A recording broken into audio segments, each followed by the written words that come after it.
સીતારામ બધાને। આજે આપણે રાજકોટમાં આવેલ ઈશ્વરીય પોસ્ટની વિઝિટ કરવાના છીએ। હું મુકુંદ પાનખણિયા રિધમ ઓફ પોઝિટિવિટીમાં આપ બધાનું સ્વાગત કરું છું। આજનો મારો પોઝિટિવ થોટ છે, ભગવાન તથાસ્તુ કહેશે। જીવનમાં સુખી બધાને થવું છે, પણ સુખી થવાય કેમ? જીવનમાં સુખી થવું હોય અને હેપી રહેવું હોય ને તો આપણા જીવનમાં એને એક શબ્દને એપ્લાય કરવો પડશે, તથાસ્તુ।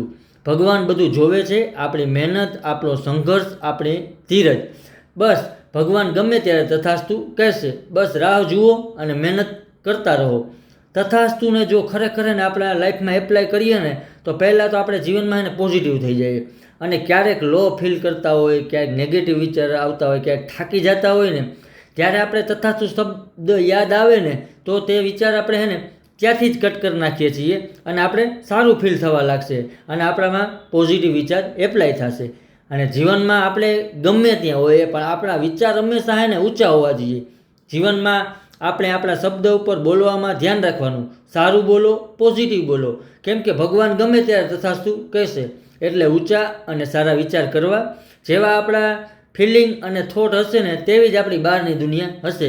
તો બસ પોઝિટિવ અને ઊંચા વિચાર કરતા રહો અને આજથી જ કરવાનું શરૂ કરો।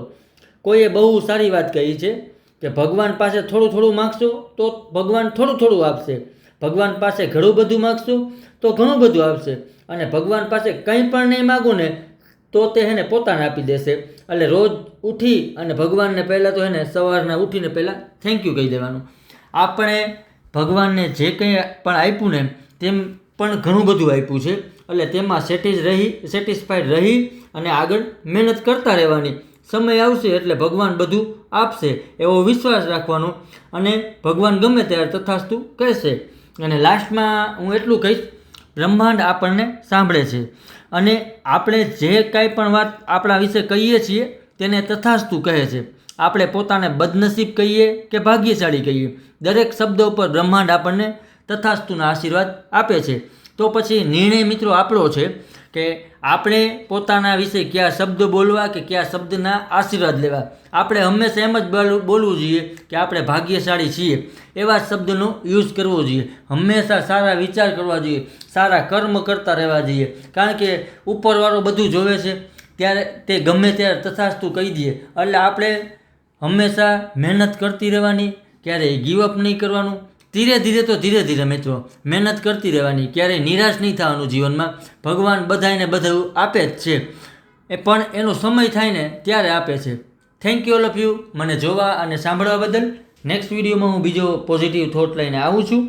મારા ઇન્સ્ટા અને એફબીના પેજને ફોલો અને શેર કરજો।